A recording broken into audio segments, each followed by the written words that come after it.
I'm delighted to have Paul Cupido joining us. Cupido or Cupido? How would you? But is it a real surname or is it an artist surname? Well, it's a real name. It's a name from an island in the Netherlands, the north of the north coast. Can you pass it? And I was born there, and yeah, it was like a story of this sailor. He has a ship. It was called Cupido, and in the time in these early days, the last name was invented. He called all his crew members Cupido.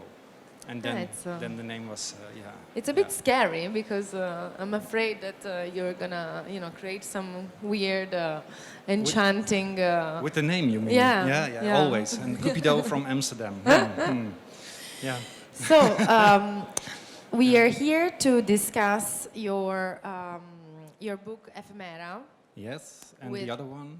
And the other one, Continuum, which is more, let's say, artistic, whereas Ephemera is more like a retrospective sort of narrative.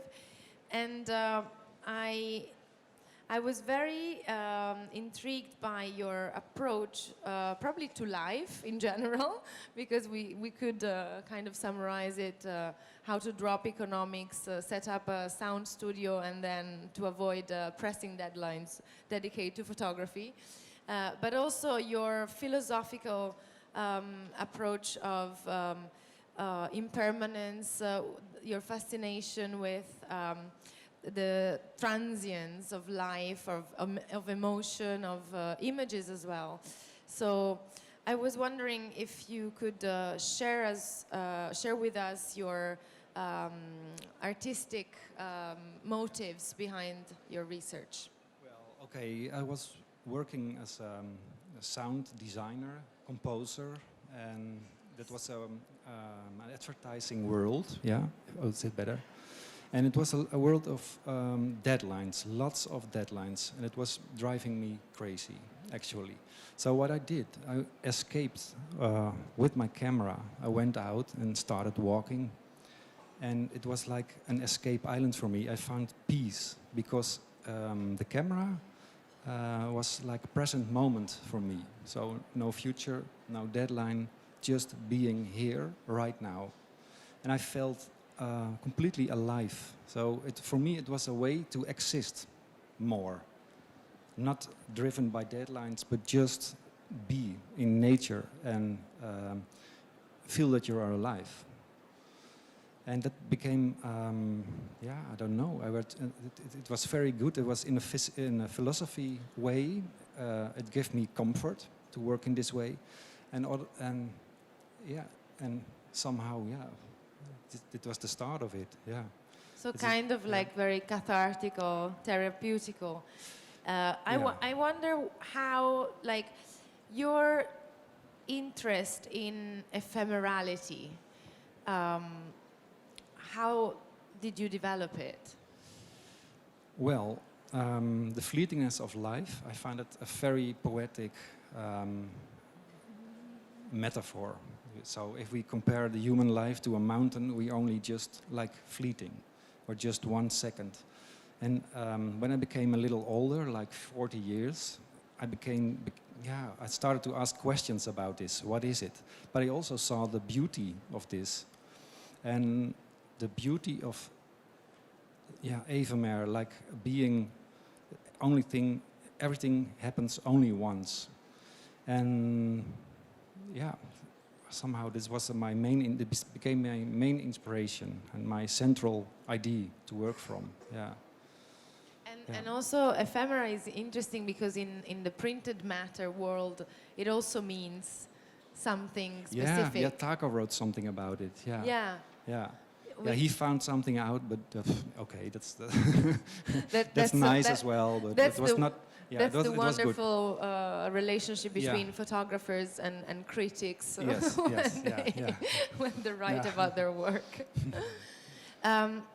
So with Continuum instead, if you were to describe the different approaches in bookmaking with the two projects, the Ephemera and Continuum, Now, ephemer was like building a luxury catalog, just to have all the highlights together and to present when this is what I'm doing. And with Continuum, I wanted to create a book which is really like one artwork in itself, so that everything is connecting to everything. It's not a linear book, it's just a living thing. And I did it, you can see it right there, I hope you will see it. It is like the paper is also interacting because it's connecting to other papers with Japanese binding. And I use transparency a lot to represent layers of memories. Yeah, I like it's a great, it's a beautiful process to make a book. So when I shoot, it's really like intuition, pure intuition. When I see something and I get enchanted, then I pick my camera and grab it. But when I come back in the atelier, I go work for a long time and become really a perfectionist. So I start to print out all the works and start moving, make sequences. And then a book, yeah, from a different, more objective view, a book arises. Yeah. And you seem to not be working with the concept of storytelling. No. It's really, I was wondering if you could tell us a bit more about this. That was the big thing at the academy, because they wanted to have storytelling. Everybody has to graduate as storytellers. But I couldn't. I had sleepless nights about, I cannot even tell this story. And I wanted to become autonomous. And I couldn't answer the question, what is autonomous? So it was like crazy. I was sleepless nights forever. And then there was this moment in Tokyo where I was completely overwhelmed in the city, the crazy city. And I had this lecture by Antoine Dagata, crazy guy, if you know him. And he was sending me out into the night, and I had to work 10 hours every night. So instead of during the day, I had to go out and shoot in the night. So in the night, your senses become more open. That was one thing. And also because I got no sleep, I started to become like a reptile mode person. So I could only work on my senses. And it became really, for me, it was the first time I got work that was really a true emotion. So all this emotion got into the photo.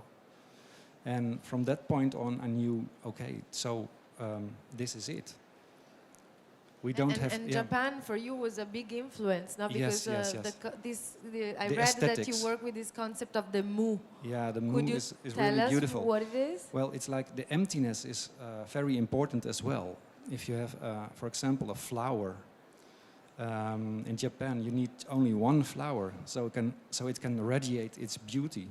And in the Western world we put a lot of flowers into one bottle, and then but the minimalism of just one, so the empty space around, is very important for the flower to radiate its beauty. And I use this a lot. So the negative space is a lot present in my work as well. Yeah. I mean, when I approach your work, I feel like I'm having a mindfulness session. Yes, it is. It's quite, like contemplation. It's quite therapeutical. Thank you. I was wondering if there is any question from the public? No? Yeah. Yes. You were talking about the act of photographing as being a moment without deadlines, Yes. a moment of present. And I was wondering about the phase of editing and post-production. How do you feel in that phase, and what is that? Well, it's a completely different setting, because the photo is made on intuition, and then you come back home. I like to have some time of contemplation, let the work rest for a while, become more objective, and then go look at it again and start re-editing and put some nice classic music on, and then I start to re-edit, which is also very comforting. But it's more from an objective view, and you can invite others to help, for example, and to help which sequence you start to build. So yes, it's different. It's two different steps in the process. And Yeah. the second step is also very based on collaboration with, of course, Yes. editors. And Yeah. So the first thing you do, I like to do by myself, but then I like to invent designers, a book designer or a writer, and yeah, and then it will become something more, which you cannot achieve by yourself. No stress in that phase. No stress, no, only deadlines for Thank you. party photo. Okay. And in fact, my next question is going to be, when is your book signing? Because I forgot. Yeah. Well, there's one on off-print, and Yes. there's one on Saturday here at the booth with Kaman Gallery Okay. at 4 p.m. on Saturday. 4 p.m. on Saturday. D5. D5. Yeah. Thank you Yeah. very much. Thank you. Thank Oh. you. Okay.